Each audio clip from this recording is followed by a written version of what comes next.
오늘 이제 사무엘상 1장을 여러분과 함께 살펴볼 텐데, 사무엘상 1장의 내용은 이렇습니다.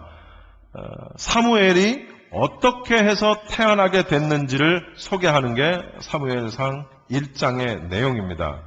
사무엘상도 세 파트로 나누어서 설명을 할 수가 있는데, 1절부터 8절까지는 아들이 없는 한 여인, 아들을 낳지 못한 한 여인, 한나라는 여인의 고통이 그려져 있고, 9절부터 18절까지는 그 한나가, 아들이 없어 고통받았던 그 한나가 하나님 앞에 기도하면서 뭐라 서원을 합니다. 그 내용이 기록되어 있고, 마지막으로 19절부터 28절까지는 그 기도와 함께 사무엘이라는 아기가 출생을 하고, 그 아기가 하나님께 바쳐지는, 봉헌되어지는, 드려지는 그런 장면이 그려집니다. 이렇게 세 가지 파트로 우리가 나눌 수 있는데, 사실 교회를 조금 다니신 분이라면 이 정도 내용은 처음 사무엘상의 이 사무엘의 출생에 관련된 내용 정도는 아마 여러분이 다 들어서 아시리라 생각합니다. 이게 외면적으로, 외형적으로 잠깐 보면, 아하, 자식이 없는 한 여인이 자식을 낳지 못한 한 레위 지파의 한 여인의 이야기구나. 자식을 낳지 못했는데 하나님 앞에 기도했더니 하나님이 자식을 주셨고, 그 여인은 자기가 서원한 대로 그 자식을 하나님 앞에 바쳤다더라 라고 이렇게만 생각할 수가 있겠죠. 그런데 오늘 이 사무엘의 이 내용은, 사무엘서의 내용은 이런 단순한 표면적인 내용에 국한하지 않는다.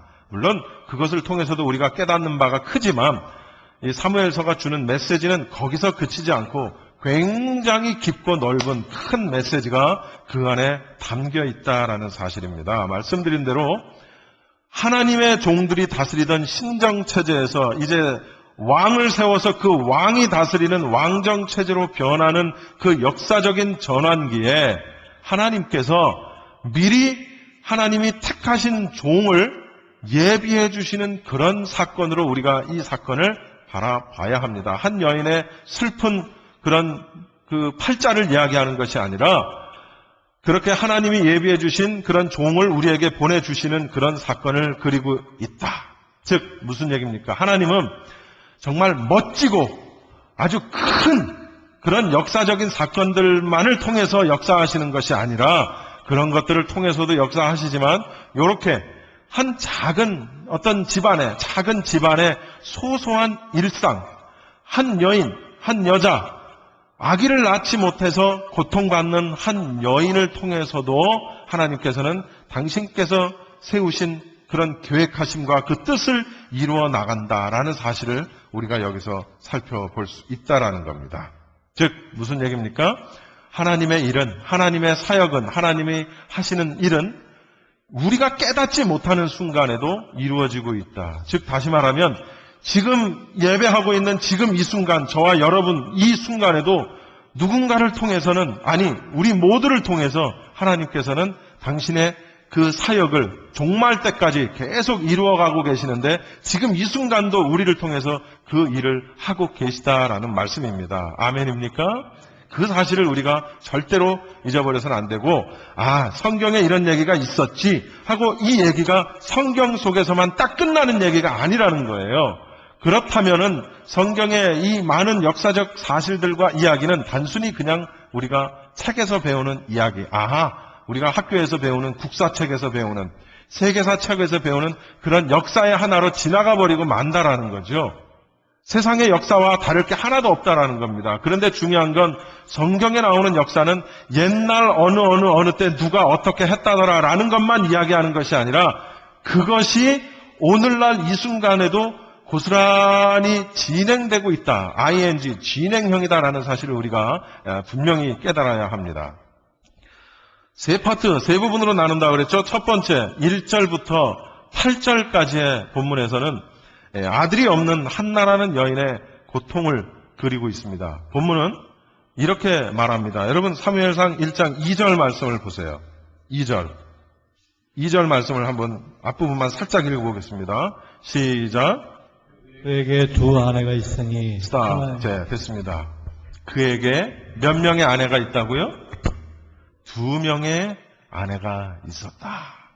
자, 그에게는 누구냐면 한나의 남편을 말합니다. 한나의 남편 이름은 그 1절에 나오는데 엘가나라고 이름하는 그 남자입니다. 이 엘가나라고 이름하는 이 남자가 와이프가 둘이 있었대요.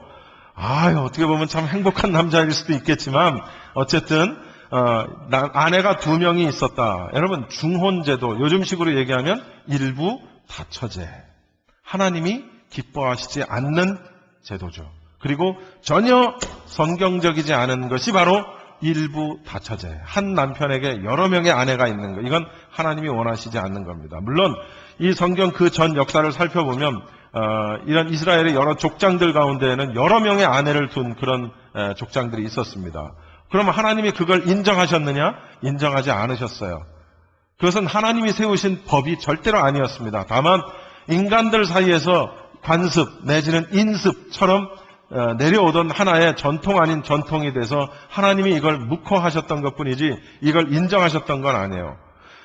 일부 다처제는 심각한 가정적인 갈등을 불러오고 결국에 나아가서는 비극이 따라온다는 사실을 우리가 알 수 있습니다. 제가 사사시대의 마지막이라고 그랬죠. 사사시대는 한마디로 얘기하면 타락의 시대 아닙니까? 그래서 계속해서 타락하고 계속해서 징계받고 벌받고 회개하고 돌아오고 또 타락하고 징계하고 벌받고 다시 회개해서 돌아오고 이게 반복되는 시기가 사사기인데 사사기 말기에는 이런 것들이 아주 극에 달했던 그런 시대입니다. 도덕적으로도 또 영적으로는 말할 것도 없고 영적으로 도덕적으로 완전한 타락 시대니까 일부 다처제 해도 사회적으로는 별로 죄될 것이 없었던 보편적인 사회 현상이었다라는 사실이죠. 아마도 남편 엘가나는 아내 한나가 부인인 한나가 아이를 낳지 못했기 때문에 또 한 명의 아내를 들이지 않았을까 신학자들은 이렇게 판단을 합니다. 그래서 얻은 두 번째 부인의 이름이 뭡니까? 분인나라는 그런 여인입니다. 그 여인의 이름은 분인나입니다. 그런데 이 분인나라는 여인은 어떻게 결혼을 하자마자 아기를 낳게 됐어요. 자식이 있는 거예요. 그런데 여전히 한나에게는 자식이 없었어요. 그런데 더 나아가서 문제는 뭐냐면 자식을 낳은 분인나라는 여성이 자식을 낳지 못한 한나라는 여인을 말할 수 없이 괴롭힌다라는 거죠. 격분시키고 괴롭게 만드는 거예요. 괴롭게 만드는 거예요. 그러니까 이 한나는 아기를 못 낳는 서름도 서름이지만 그것 때문에 본초도 아닌 여인에게서 말할 수 없는 괴로움과 서름을 받는 것이 이 한나에 있어서는 더 큰 괴로움이었다라는 사실입니다. 2명의 아내를 갖는다. 아기를 낳지 못해 2명의 아기를 갖는다라는 것은 이렇게 많은 문제를 야기한다는 사실입니다. 우리나라 역사 얘기를 좀 한번 해볼까요? 여러분 아마 다 아시는 그런 내용이고 요즘에도 드라마로 지금 만들어져서 방송이 되고 있는 내용입니다. 조선시대 숙종 때의 일입니다. 장옥정이라는 그런 여인이 있습니다. 이 장옥정이라는 여인은 굉장히 이 미모가 출중하고 영악해서 궁궐에 결국 들어가게 됐는데 그 궁궐에 들어가서 후궁으로 들어가게 되죠. 그리고 그 후궁이 되면서 나중에 조선시대 제20대 왕인 임금인 경종을 낳게 됩니다. 자, 이 숙종은 그 인현황후와 그 중전인 그 왕비인 인현황후와 그 서인들, 그 집안 서인들의 반대를 무릅쓰고 이 장옥정이라는 여인이 낳은 원자를 세자로 책봉을 하게 됩니다. 그리고 그 장옥정이라는 여인을 희빈 자리에 올리게 되죠. 그것이 바로 장희빈이 되는 겁니다. 우리가 잘 아는 대로. 이후에 이 장희빈은 아주 변덕스러운 그 숙종의 성격을 이용을 해가지고 인현왕후를 그 왕비를 결국은 몰아내게 됩니다. 그리고 자신이 그 자리에 오르게 된 거예요. 이때 그 시대 백성들 사이에서는 한 노래가 울려 퍼지게 됩니다. 무슨 노래냐면 미나리요라는 제목의 노래가 퍼지게 돼요.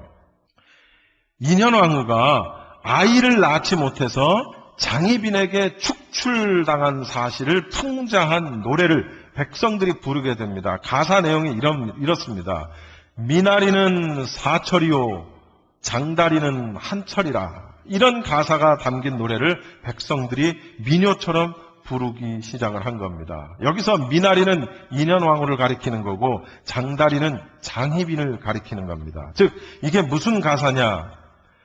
사철 푸른 미나리가 일시적인 장다리를 이겨서 결국에는 승리할 것이다. 미나리는 사철이요 장다리는 한철이다. 즉 인현왕후가 결국은 장다리를 이겨서 승리할 것이다 라는 그런 예언을 담은 노래가 그때 당시에 이렇게 많이 백성들 사이에서 불렸다라는 겁니다. 결국은 그 예언대로 장혜빈은 지나친 투기, 아주 그 악한 마음 이런 것 때문에 결국은 숙종의 총애를 잃게 되죠. 그리고 나중에 인현왕후가 복귀하게 됩니다. 그리고 장혜빈은 사약을 받고 처형이 되고 아주 처참한 죽음을 맞게 되는 그런 우리나라의 슬픈 비참한 한 역사가 있습니다. 그 원인이 뭐였습니까? 인현왕후가 아이를 낳지 못했어요.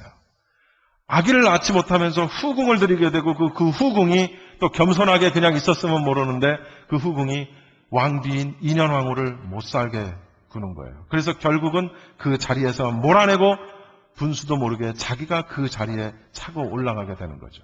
그리고 그 결국은 나중에 비참하게 장혜빈은 끝을 내고 마는 겁니다. 그 출발이 뭐냐고요? 그 출발이 결국은 그 여인들의 그 시기와 질투, 그리고 그 여인들의 그 아주 그 괴롭힘, 아이를 낳지 못한 여인에 대한 그 말할 수 없는 괴롭힘, 이런 것들이 원인이 됐다는 거죠. 오늘 본문에 나오는 이 분인나라는 여인도 아기를 낳지 못한 한나라는 여인을 얼마나 격분하게 하고 괴롭게 했냐면 7절에 보면 한나가 그 분인나 때문에 어느 정도였냐면 울고 먹지를 않을 정도였어요. 아예 성경에 나옵니다. 울고 먹지 아니하다. 그것을 본 남편 엘가나가 8절에 뭐라고 얘기하냐면 한나를 향해서 아니 왜 먹지 않고 이렇게 슬퍼하느냐? 내가 그대에게 10 아들보다도 낫지 아니하냐? 라고 속없는 소리를 하는 겁니다. 이 남자라는 동물이 자기 와이프에게, 한나에게. 무슨 얘기예요? 뭘 그렇게 슬퍼해?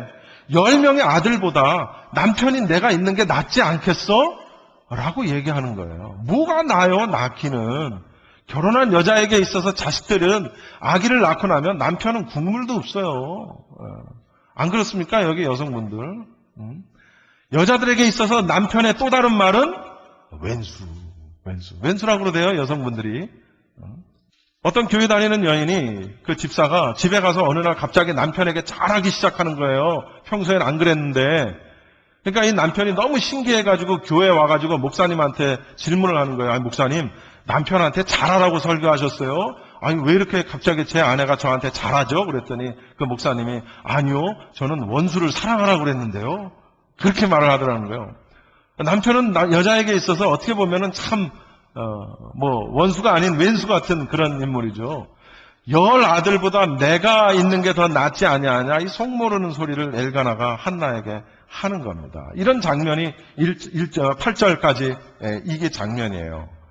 갈 때까지 간 한나가 하나님 앞에 드디어 이제 괴로워서 하나님 앞에 기도하기 시작을 하는 겁니다. 그런데 그냥 단순한 기도를 하는 것이 아니라 하나님 앞에 서원해서 서원하는 그런 기도를 하기 시작을 하는 거예요. 그게 11절입니다. 여러분 11절 말씀 제가 한번 읽어봅시다. 초반부를 제가 읽을게요. 나중 거를 여러분들이 읽으세요.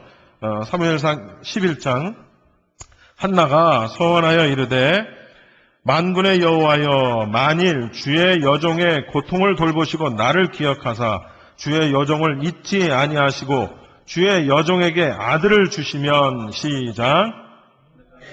그 평생에 그를 여호와께 드리고 삭도를 그 머리에 대지 아니하겠나이다. 아들을 주시면 그 아들을 여호와께 드리고 평생에 그 머리에 삭도를 대지 않겠습니다. 라고 이렇게 기도하는 겁니다. 여러분, 서원이라는 거는 다 아시죠? 이제 제가 지난번에 설명했죠. 서원은 하나님과의 약속인데 한 번 하나님과 맺은 약속은 절대로 변경할 수 없다.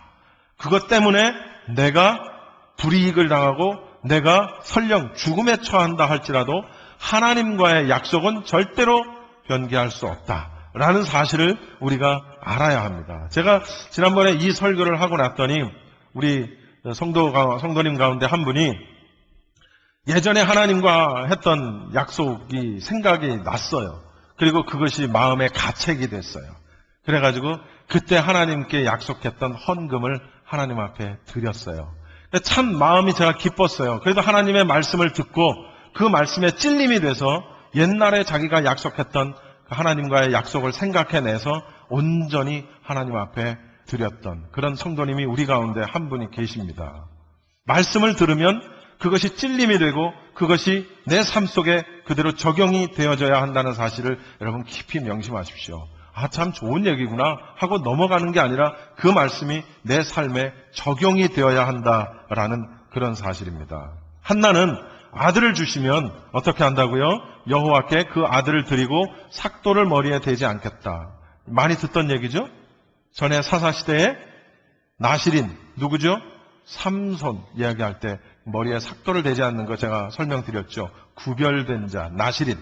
첫 번째, 독주를 마시지 아니하고 그 다음 머리에 삭도를 대지 않는다. 머리는 권위를 나타내고 머리털은 힘과 생명을 나타낸다. 즉 힘과 생명, 권위를 나타내는 머리, 그 머리를 소중하게 그대로 놓는다라는 얘기는 그 머리의 주인 되시는 하나님, 우리의 삶 속에 전적인 영향력을 미치고 우리의 삶을 인도하시는 하나님의 그 권세, 그 하나님의 그 권위에 굴복하겠습니다. 전적으로 맡겨드립니다. 라고 인정하는 게 바로 머리에 삭도를 대지 않는 그 행위입니다. 나실인의 행위. 이런 기도를 한나가 기도를 하고 있었어요. 근데 어떻게 기도를 하고 있었냐면 막 소리 지르면서 울면서 막 펑펑 막 그렇게 하면서 기도를 한 것이 아니고 주저리 기도를 했나 봐요. 그러니까 다른 사람이 듣지 못할 정도로 그냥 입술만 움직이면서 하는 기도를 드린 것 같아요. 그랬더니 아주 오랫동안 그렇게 기도하고 있는 장면을 본 엘리라는 이름의 제사장이 그걸 보고 한나에게 가서 말합니다. 술에 취한 줄로 아는 겁니다. 그래서 엘리 제사장이 한나에게 이야기하는 거예요. 언제까지 취해 있느냐? 포도주를 끊으라. 술 먹은 줄 아는 거예요. 포도주를 끊으라. 세상에 하나님의 제단까지 와가지고 술 취해서 주절거리느냐? 하면서 야단을 친 거예요. 그랬더니 한나가 포도주나 독주를 마신 것이 아니고 취한 것이 아니고 내 마음이 슬퍼서 그 심정을 여호와 하나님 앞에 말씀을 드린 겁니다. 라고 이렇게 말을 합니다. 여러분, 우리가 신앙생활을 하는 것도 그렇고 또 꼭 굳이 신앙생활이 아니더라도 우리가 일상생활에서 사회생활을 하면서 갖지 말아야 할 것이 있습니다. 그것은 뭐냐면 편견입니다. 편견, 선입견, 선입견, 오해 이런 거는 해서는 안 됩니다. 그런데 살다 보면 이런 걸 하지요. 왜 이런 걸 할까요? 우리가 그것이 나쁜 건 줄 알면서도 왜 그런 걸 할까요? 거기는 근본적인 원인이 있습니다. 뭐냐면 그 중심에 내가 있기 때문에 그래요. 무슨 얘기냐면 내 생각, 내 가치관, 내 기준, 내 신앙, 내가 가지고 있는 것이 세상의 중심이 돼서 그것을 가지고 남을 판단을 하고 어떤 일에 대해서 판단을 한다는 거죠.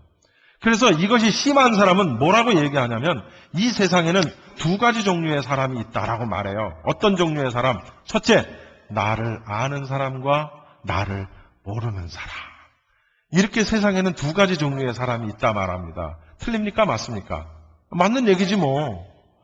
맞잖아요. 여기 나를 아는 여러분이 있고 나를 모르는 사람들이 물론 더 많고 맞는 얘기입니다. 그러나 어느 누가 이 세상 사람을 두 종류로 나눌 때 그렇게 나눕니까? 그렇지 않죠. 뭐 하다못해 남자와 여자, 뭐 가난한 자와 부자, 뭐 잘생긴 사람과 못생긴 사람 이렇게 나눌 수는 있을지언정 나를 아는 사람과 나를 모르는 사람이라고 세상을 구분짓지 않습니다. 이렇게 구분짓는 사람의 그 중심에는 뭐가 있냐면 나를 중심으로 한 내가 기준이에요. 내 생각만 오라. 내 가치관만 오라. 그러니까 나하고 맞지 않으면 오해하고 편견을 갖고 선입견을 갖고 사람을 대한다라는 거예요. 엘리라는 사람이 제사장이지만 이 사람이 별로 그렇게 훌륭한 제사장은 아닙니다. 그러니까 남도 자기 같은 줄로 아는 거예요. 이 엘리 제사장이.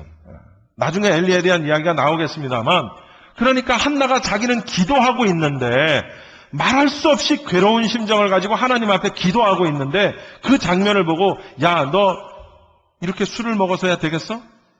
술 끊어! 라고 말을 하는 거예요. 사실은 술 먹고 취한 게 아닌데 이게 굉장히 중요한 거죠. 그리고 엘리는 지도자입니다.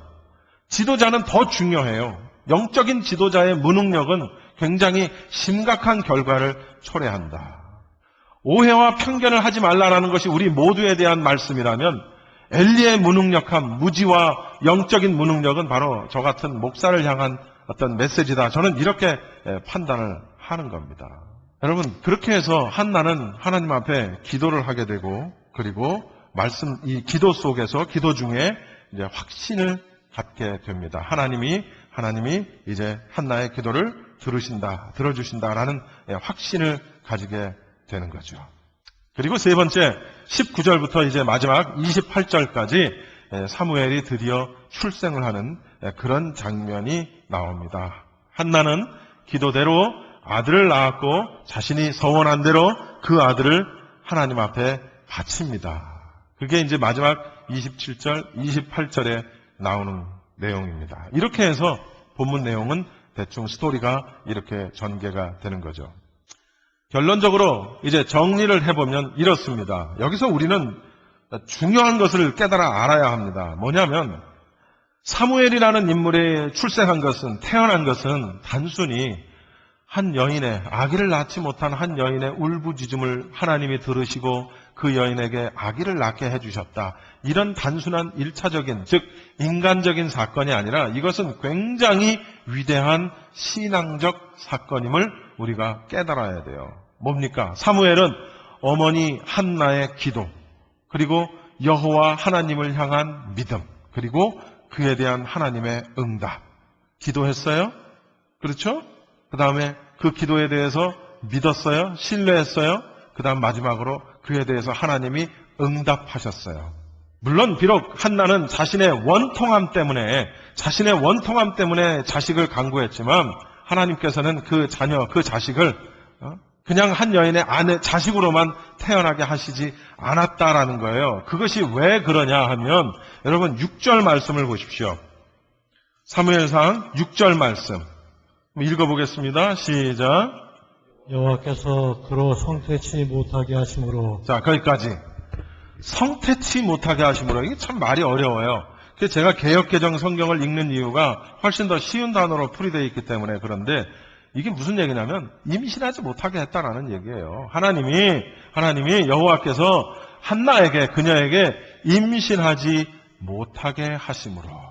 여러분, 여기에 해답이 있는 거예요. 그러니까 이 한나라는 여인은 육체적으로 어떤 여성으로서의 결함이 있어서 아기를 못 낳은 게 아니고 하나님이 임신하지 못하도록 막으셨다라는 거예요. 일부러. 한나는 그걸 알 길이 없지. 그렇죠? 엘리 제사장도 그걸 알 길이 없지. 엘가나 남편은 더더욱 알 길이 없지.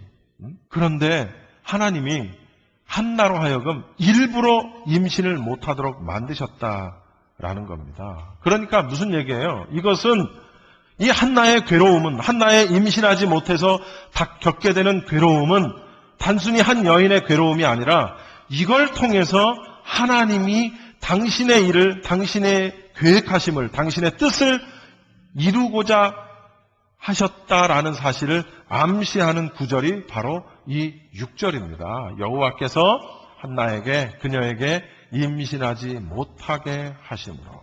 보세요. 한나는 임신하지 못했기 때문에 분인나라는 여성에게 어떻게 했어요? 첫째, 고통받았어요. 그리고 그 고통 때문에 한나는 기도했어요. 그리고 그 기도하면서 하나님 앞에 서원했어요.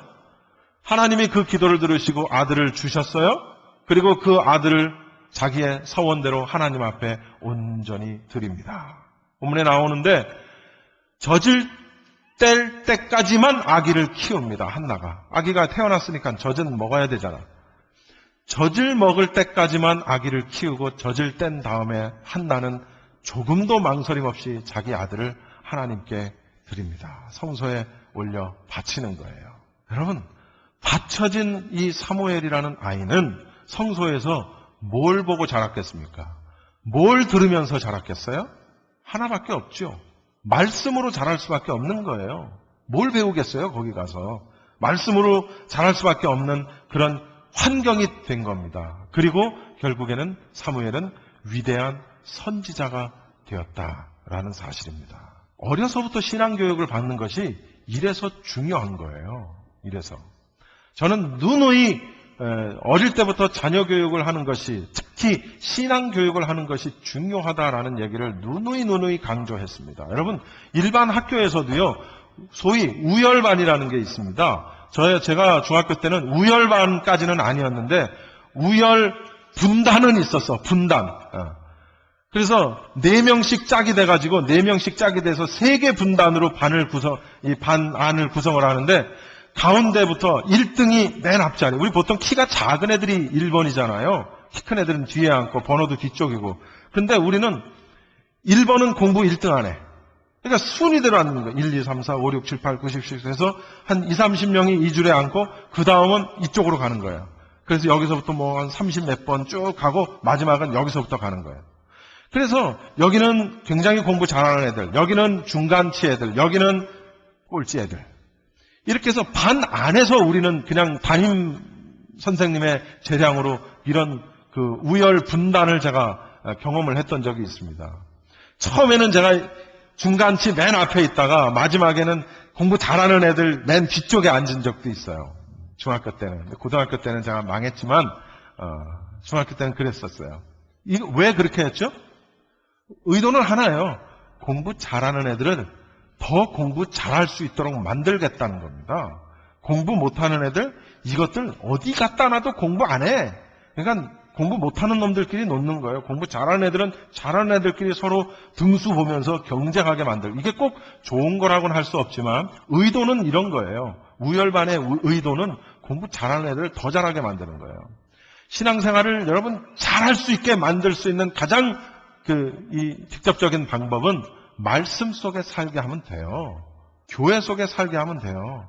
여러분, 공부 잘하는 게 굉장히 중요합니다. 여기 우리 예담이도 있고 우리 구대표님 아들도 있지만 학교에서 공부 잘하는 게 필요 없다는 얘기가 아니에요. 공부 잘하는 게 굉장히 중요하고 나중에 졸업하고 사회생활하는 데 있어서 공부 잘하는 게 굉장히 중요합니다. 그런데 공부 잘한다고 해서 다 행복합니까?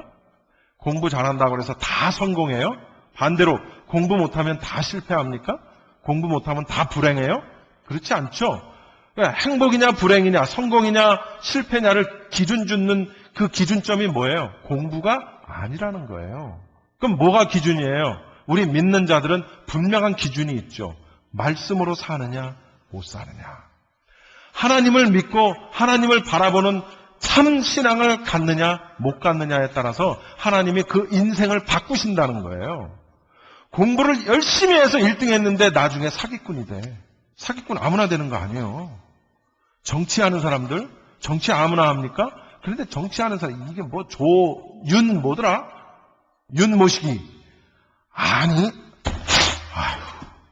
땅을 치고, 나 같은 남자인 게 정말 창피할 정도로 대통령 대변인 자리까지 올라갈 정도면 공부도 잘했을 것이고 어느 정도 능력도 인정받았으니까 대통령 대변인에 올라가죠. 그런데 왜 그 짓을 하냐고요. 그게 왜 그래요? 공부 못해서 그렇습니까? 똑똑하지 못해서 그 사람이 그런 짓을 해요? 아니에요. 그 마음이 악하고 그 안에 그런 것들이 가득 차 있기 때문에 그런 짓을 하는 거라고요. 그러니까 공부 잘했다, 좋은 학교 나왔다, 똑똑하다, 능력 있다, 이게 중요한 게 아니에요. 내 속에, 내 안에 무엇이 있느냐가 중요하다라는 거죠. 그걸 우리는 내 안에 말씀을 채우는 것이 중요하다. 하나님으로, 예수님으로 채우는 것이 중요하다라는 겁니다. 왜? 그렇게 하면 하나님이 나의 인생을, 그의 인생을, 그 자녀의 인생을 책임져 주실 것이기 때문에 그렇다라는 사실입니다. 어려서부터 젖을 뗀 다음부터 성소에서 자란 사무엘은 그렇게 그곳에서 자라게 됐고 그리고 결국 그는 왕을 기름 부어 세우는 자, 위대한 선지자로 이제 쓰임을 받게 되고 성경의 역사 가운데에서 큰 축을 담당하는 그런 인물이 된다라는 사실입니다. 자녀 교육을 잘하십시오. 잘하십시오. 여기 자녀들 다 있으시죠? 잘하세요. 공부 잘한다고 여러분 공부 잘하는 것만 가지고 여러분 말하지 마세요. 공부도 잘해야 되겠지만 더 잘해야 되는 건 그 안에 그 영혼 안에 말씀이 살아 움직여야 된다는 사실을 절대로 잊으시지 마시기 바랍니다. 아멘입니까? 함부로 서원해서는 안 된다라는 제가 말씀을 드렸습니다. 그러나 마음속에 서원에 대한 감동이 있을 때 내가 무턱대고 서원하지 말라는 얘기가 아니에요. 여러분 오해하지 마십시오. 한나가 마음속에 서원을 한 것은 하나님이 그 마음에 감동을 주셨기 때문에 서원을 하게 만드신 거예요. 즉 우리가 어떠한 사실에 대해서 내 마음속에 서원에 대한 감동의 역사가 오면 그걸 아멘으로 받아들일 수 있어야 됩니다. 그리고 그 서원한 것을 하나님 앞에 온전히 내가 불이익을 당할지라도 지켜야 되는 거죠. 여러분 젖을땐 사무엘을 떠나보낸다는 게 쉽습니까? 여기 여성분들 어머니들 계신데 다 큰 다음에 내보내는 것도 참 어머니들은 아주 그냥 막 어떻게 될까봐 어쩔 줄을 모르고 그러던데 내 품에 있던 젖을 갓된 아이를 떠나보내는 그 어머니의 심정은 말로 표현 못할 거예요. 여기 아마 어머니들은 알 수 있겠지. 근데 왜 그렇게 해요? 하나님 앞에 서원했기 때문에 그걸 지키는 거예요. 내가 슬프거나 내가 괴롭거나 하더라도 하나님 앞에 서원한 것은 반드시 지켜야 된다는 거죠. 최종 결론적으로 이 본문을 살펴볼 때 우리가 당하는 인간적인 모든 일들, 인간적인 관점에서 볼 때 굉장히 기쁘거나 슬프거나 행복하거나 괴롭거나 한 이 모든 일들을 통해서 하나님이 역사하신다. 하나님은 선한 일만을 가지고 역사하시는 분이 아니라 하나님은 우리 편에서 볼 때 악한 일을 통해서도 하나님이 당신의 계획하신 일, 당신의 뜻하신 일들을 계획하시고 이루어 가신다라는 거예요. 따라서 우리가 당면하는 많은 일들에 대해서 감사할 줄 알아야 되는 것이 여러분 감사하다라는 것은 우리가 일반적으로 행복하거나 기쁘거나 즐겁거나 뭔가 굉장한 이익이 있을 때 그럴 때 우리에게 좋을 때 그럴 때 감사를 하죠. 일반적으로. 그런데 이런 감사는 여러분 누구나 다 할 수 있는 감사예요. 신자든 불신자든 이단 종파에 있는 사람이든 사입이든 어떤 악한 자든 자기에게 좋은 거에 대해서 감사할 줄 아는 건 여러분 미안합니다. 좀 속된 표현으로 개나 소나 다 하는 거예요. 아닙니까? 다 할 수 있는 거예요. 누구나. 믿는 자들이 신자들이 할 수 있는 감사는 그게 아니에요. 성경에 뭐라고 나옵니까? 범사에 감사하라. 범사가 뭐예요? 모든 일에 감사하라는 거예요. 모든 일에. 그 범사, 모든 일 속에는 기쁘고 행복하고 즐거운 일도 포함이 되지만 그 일들 속에는 괴롭고 힘들고 여러분 아프고 사업이 잘 안 돼. 몸이 아파. 인간관계가 깨져가지고 누군가 나를 괴롭게 만들어. 죽고 싶어. 말할 수 없이 괴로워. 그래도 감사합니다. 이게 신앙인 거예요. 즐겁고 행복하니까 감사하는 건 누구나 다 할 수 있다니까요. 아무나 할 수 없는 거 불행한 일을 맞았을지라도 감사할 수 있는 게 신앙이에요. 왜?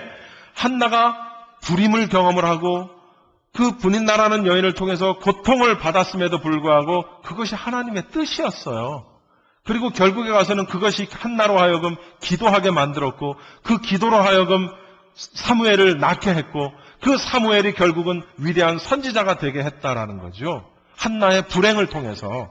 그러고 보면 어쩌면 우리가 지금 당하고 있는 불행과 우리가 당하고 있는 아픔과 슬픔들이 어쩌면 내 입장에서는 괴롭고 힘들지만 전체적인 맥락에서 보면 즉 하나님의 섭리라는 이 바운드리 안에서 보면 그것은 슬픔과 괴로움이 아니라 하나님의 뜻을 이루어드리는 하나의 도구가 되는 것일 수도 있겠다 하는 생각을 해보는 겁니다. 그래서 그럼에도 불구하고 우리는 감사합니다 하고 감사를 고백할 수 있는 신앙을 우리가 가져야 된다라는 거죠.